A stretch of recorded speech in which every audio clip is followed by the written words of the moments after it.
नमस्कार। आज हम अमेरिकी प्रशासन की उस बड़ी योजना के बारे में बात करेंगे जिसके तहत वेनेजुएला के तेल को कंट्रोल करके बेचने की पूरी तैयारी है। चलिए सीधे मुद्दे पर आते हैं। अमेरिकी ऊर्जा सचिव का एक बयान है जो इस पूरी रणनीति की जड़ है। उन्होंने साफ साफ कहा है कि हम अनिश्चित काल तक वेनेजुएला से आने वाले प्रोडक्शन को बेचेंगे। अब ये एक बहुत बड़ा बयान है जिसके नतीजे दूर तक जा सकते हैं। तो सवाल ये उठता है कि आखिर ये प्लान है क्या। चलिए समझते हैं कि वॉशिंगटन वेनेजुएला के इस सबसे कीमती खजाने को लेकर आखिर क्या रणनीति बना रहा है। देखिए, प्लान बहुत सीधा है। अमेरिकी प्रशासन चाहता है कि भविष्य में वेनेजुएला का जितना भी तेल बिके उस पर उसका पूरा कंट्रोल हो, और तो और इससे जो भी पैसा आएगा वो सब अमेरिकी ट्रेजरी के खातों में रखा जाएगा। मतलब साफ है, इस एक कदम से अमेरिका को वेनेजुएला के कच्चे तेल के फ्लो और उससे होने वाली कमाई दोनों पर डायरेक्ट कंट्रोल मिल जाएगा। अच्छा, तो ये बिक्री होगी कैसे?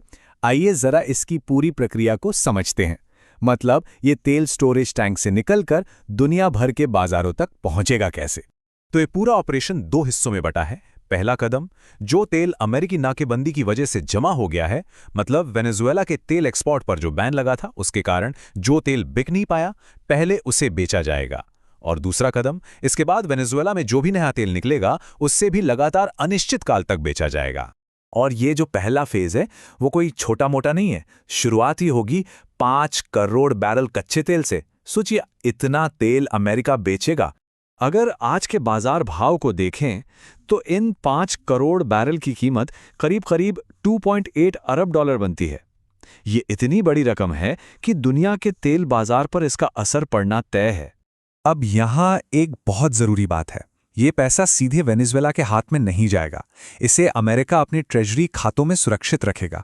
कहा यह जा रहा है कि ऐसा इसलिए किया जा रहा है ताकि इस पैसे को वेनेजुएला के लेनदारों से बचाया जा सके और इसका फायदा अमेरिकी और वेनेजुएला दोनों देशों के लोगों को मिले।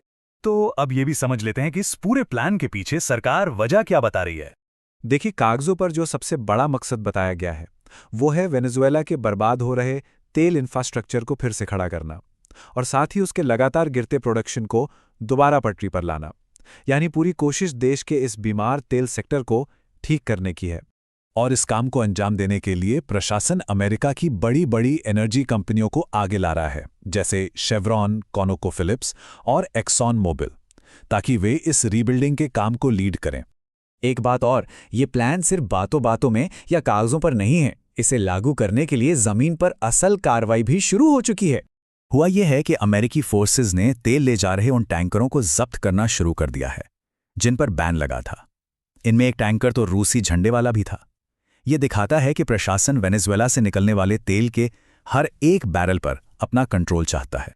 लेकिन ये जो रीबिल्डिंग का मिशन है, इसकी राह आसान नहीं है।